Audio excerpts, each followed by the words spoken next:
আসসালামু আলাইকুম everyone, welcome back to my channel. আজকে আমি আপনাদের সাথে আরও একটা রেসিপি নিয়ে হাজির হলাম। সেটা হচ্ছে বুটের ডাল দিয়ে গরুর মাংস।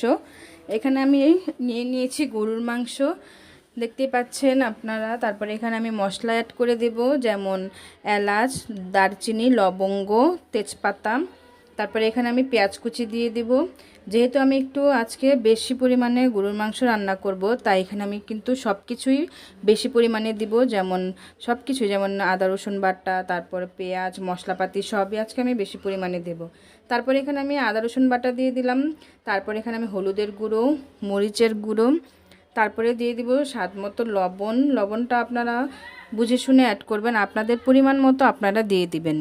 তারপরে আমার এখানে লবণ দিয়ে দিচ্ছি। তারপরে আমি যখন আবার আরেকটু লাগবে তখন আমি পরে আবার দিয়ে দিব। তারপরে এটা আমি ভালো করে হাত দিয়ে তারপরে মাখিয়ে নেব। এখানে আমি তারপরে তেল দিয়ে আরেকটু ভালো করে মাখিয়ে তারপরে আমি মাংসটাকে এখানে চুলায় বসিয়ে দেব। দেখতেই পাচ্ছেন চুলায় দিয়ে দিয়েছি। তারপরে এখানে আমি মাংসটাকে ভালো করে কষিয়ে নিয়েছি। এই পর্যায়ে আমি বুটের ডালগুলো দিয়ে দিব। এখানে কিন্তু আমি বুটের ডালটা সিদ্ধ করে নিয়েছিলাম, তারপরে এখানে দিয়ে দিলাম। এই পর্যায়ে আপনারা আমার ভিডিওটি সাবস্ক্রাইব করে পাশে থাকা বেল আইকনটি ক্লিক করে দিন। এই তো দেখতেই পাচ্ছেন বুটের ডালটা দিয়ে আমি মাংসের সাথে ভালো করে মিশিয়ে নেব।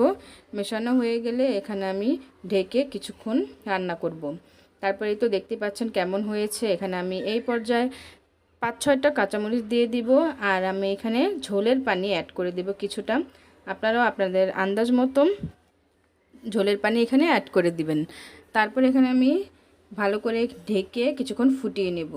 কিছুক্ষণ ফুটিয়ে নেওয়ার পরে কিন্তু আমার রান্নাটা কমপ্লিট হয়ে যাবে। এখানে আমি একটু ঘি দিয়ে ভালো করে নাড়াচাড়া করে নেব। ঘি দেওয়ার ফলে কিন্তু একটু ভালো, অনেক সুন্দর একটা গ্রান আসে।